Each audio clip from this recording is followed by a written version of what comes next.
2013 সালে এপ্রিল মাসের 14 তারিখ। কিছুদিন আগে আমার ওয়ার্ডে একটা মানুষ মারা গেছে। ওই মানুষটা দেখতে বাজে পুকুরে পুকুরে মানুষটা মারা গেছে। সেই মানুষটা আমি ধরে রাত 2টার সময় এই পানির মধ্যে এই পানির মধ্যে যাই আমি এই লাশ উঠে আনছি। ওড়ানোর কারণে আমার একটু অনেক অসুবিধা হয়েছে, অনেক সমস্যা আমার এই কারণে। অনেক কিছু করতে পারি না, মহিলা মানুষ চাকরি করি, আমার অনেক কষ্ট। তারা আমাদের একটু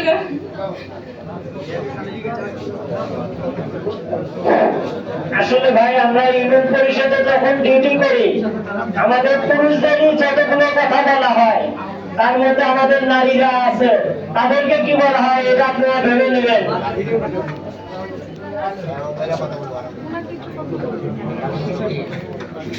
আমাদের মাঝে কিশোরগঞ্জ